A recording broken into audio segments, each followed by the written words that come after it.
श्रीराम समर्थ श्रीराम. भाग 40. रात्री दयाळराव स्वामी गोविंद स्वामींची चरणसेवा करीत होते. गोविंद स्वामींचे वय 60च्या पुढे गेलेलं. तरीही त्यांची पावलं इतकी कोमल आणि नाजूक होती की स्पर्श लोण्यासारखा मऊ लागत होता. दयाळराव स्वामींचं हृदय उचंबळून आलं. मोठ्या भक्तिभावानं ते चरण कुरवाळू लागले. तुझे पायी सर्व सुख आहे, ही तुकाराम महाराजांची ओळ आठवली आणि वाटलं अनेक जन्मांचं पूर्व सुकृत होतं म्हणून गोविंद स्वामींच्या चरणापाशी येऊन पोहोचलो आणि तिथेच स्थिरावलो. गोविंद स्वामींची मनोमन प्रार्थना करू लागले.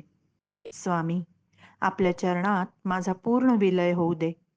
माझ्यावर कृपा करा आणि पूर्ण शरणागतीची अवस्था मला प्रदान करा. आपल्या शिष्याची ही भावमधुर अवस्था पाहून गोविंद स्वामी संतुष्ट झाले. मुखावर प्रसन्न स्मित झळकलं. त्यांनी उजवा हात काहीसा उंचावला आणि दयाळराव स्वामींच्या डाव्या खांद्याला हलकेच स्पर्श केला. त्याबरोबर दयाळराव स्वामींची बाह्य जाणीव लोपली. ते अंतर्लीन झाले.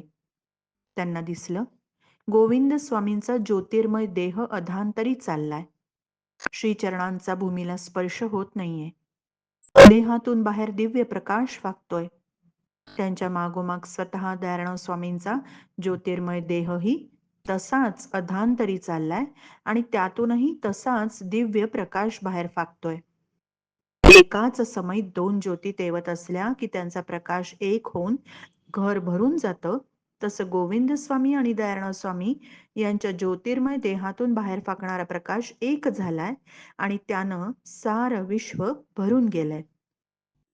दयाळराव स्वामींच्या हृदयात अतीव आनंद दाटून आला. खांद्याला स्पर्श करणारा हात गोविंद स्वामींनी मागे घेतला. त्याबरोबर दयाळराव स्वामींना समोर दिसणारं ते दिव्य असं ते दृश्य नाहीसं झालं. हृदयामध्ये अतीव आनंदाच्या लाटा तशाच उसळत राहिल्या. आनंद, आनंद, अतीव आनंद, निखळ आनंद, केवळ आनंद, शुद्ध ब्रह्मानंद. दुसऱ्या दिवशी सकाळी दयाळराव स्वामींनी अन्नी काटोबलं आणि रोजच्या नेमाप्रमाणे भागवताची पोथी वाचू लागले. उच्चार शुद्ध, वाणी मधुर, संहिता वाचन अर्थानुकूल, पठणामध्ये गेयता. काही यात्रेकरू समोर ऐकायला येऊन बसले. पठण झाल्यानंतर दंडवत घालून प्रसन्न मुद्रेनं यात्रेकरूंना म्हणाले, खूप छान वाटलं.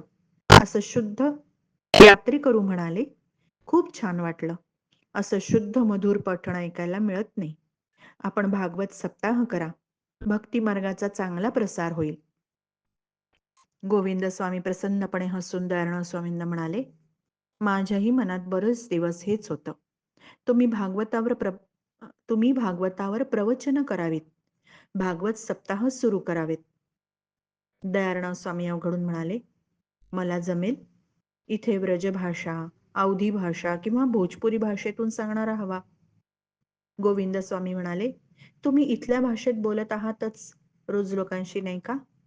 हरिद्वार हे काशी क्षेत्रासारखं पवित्र तीर्थक्षेत्र. देवतात्मा हिमालयाच्या उत्तरांचल प्रदेशाचं प्रवेशद्वार. इथे तुमच्या भागवत सप्ताहाचा प्रारंभ होणं उचित होईल. दयाळराव स्वामींनी रात्रीची दिव्य अनुभूती आठवली. त्या अनुभूतीत अशीच काही सूचकता आदेश असेल का? इथे बऱ्याच आश्रमामध्ये रोज प्रवचन होत असतात. काही आश्रम प्रमुखांना भेटून बघूया. दोघे जण प्रथम महेश शास्त्रींकडे गेले. भगवान शंकराचे पिढीजात परंपरेने चालत आलेले देवालय त्यांच्याकडे होतं. महेश शास्त्री व्युत्पन्न पंडित. पण गोविंद स्वामींनी आपली विनंती लावून धरताच महेश शास्त्री काहीशा त्रयस्थाप्रमाणे म्हणाले, हरिद्वार हे व्युत्पन्न पंडितांचं गाव आहे. येरा गबाळ्याची प्रवचनं इथे कोणी ऐकणार नाही. दयाळराव स्वामी शांतपणे म्हणाले, एकनाथ महाराजांच्या परंपरेतले आहोत आम्ही. आम्ही सद्गुरू गोविंद स्वामी काशीचे आहेत. माझे सद्गुरू गोविंद स्वामी काशीचे आहेत. दयाळराव स्वामींचे बोलणं मध्येच तोडून महेश शास्त्री हेटाळणीच्या स्वरात म्हणाले, काशीच्या ब्राह्मणांना काय माहिती खरं पांडित्य काय असतं ते. दयाळराव स्वामींच्या ओठावर काही कडवट शब्द आले होते, पण गोविंद स्वामींनी खूण करताच त्यांनी ते गिळले. संभाषण भलत्याच दिशेला चाललंय हे ओळखून गोविंद स्वामींनी बोलणं आवर्त घेतलं आणि निरोप घेऊन बाहेर पडले. बाहेर आल्यावर ते दयाराम स्वामींना म्हणाले, व्यापारी वृत्ती आहे. आपलं दुकान चांगलं चाललंय, दुसऱ्याचं दुकान निघायलाच नको आणि स्पर्धाही नको. असा विचार व्यापारी करतो, तशी महेश शास्त्रींची वृत्ती आहे. पण तसं स्पष्ट कसं सांगणार? म्हणून त्यांनी संभाषण वेगळ्याच दिशेला नेलं. असो, आता रामप्रसाद चतुर्वेदी यांना भेटून बघूया. रामप्रसाद चतुर्वेदींकडे गेले. मोठ्या उत्साहाने त्यांनी स्वागत केलं. या या, कुठून आलात? कोणतं धर्मकार्य करायचंय? 75च्या वयाचे असूनही उत्साह मात्र तरुणांसारखाच. गोविंद स्वामींनी परिचय करून दिला आणि प्रवचन सेवेची इच्छा मनात धरून आल्याचं सांगताच चतुर्वेदींचा उत्साह एकदम थंडावला.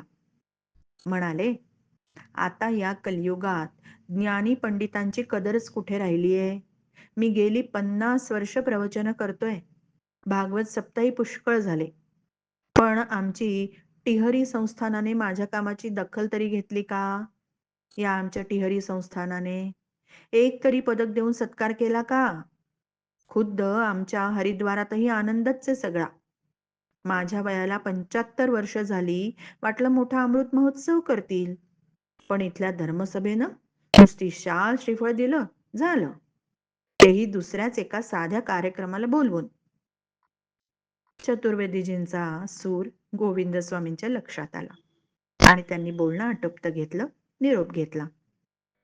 गंगा घाटावरच्या रामप्रसाद चौबे यांना भेटणं झालं. त्यांनीही चांगलं स्वागत केलं आणि दयाराम स्वामींचा भागवत सप्ताह करण्याची कल्पना एकदम त्यांनी उचलून धरली. गोविंद स्वामींना बरं वाटलं. पण रामप्रसादजींचे पुढचे प्रश्न ऐकून दोघांनाही दचकायलाच झालं. तुमच्या ओळखीतून कोण कोण प्रतिष्ठित लोक येतील? संस्थानचे अधिपती, त्यांचे कुटुंबीय यांना आणता येईल? भागवत सप्ताहात किती पैसे गोळा होतील अशी अपेक्षा आहे? त्या जमलेल्या रकमेचं वाटप कसं करायचं? गोविंद स्वामींच्या लक्षात आलं, रामप्रसादजी स्वतःकडे किती पैसे ओढायचे, कसे ओढायचे याचाच फक्त विचार करतायत. गोविंद स्वामींना तिथे बसवेच ना. त्यांनी निरोप घेतला. आणखी काही आश्रम प्रमुखांच्या भेटी घेतल्या, परंतु अनुभव फारसा काही वेगळा नव्हता. स्वामी म्हणाले, हरिकथा सांगणं म्हणजे पोटासाठी व्यवसाय करणं असे जे मानतात आणि भक्तांकडून किती आणि कसे पैसे काढायचे याचाच विचार करतात, ते प्रवचनकार आणि कीर्तनकार भाबड्या भक्तांना फसवतायत. सांगणारे आणि ऐकणारे दोघेही नरकात जाण्यास पात्र आहे. पैसे देऊन त्यांची हरिकथा ऐकणं म्हणजे सहज मिळालेलं अमृत सांडून टाकणं आणि विष विकत घेऊन प्राणहानीचा आनंद मानणं. श्रीराम समर्थ श्रीराम.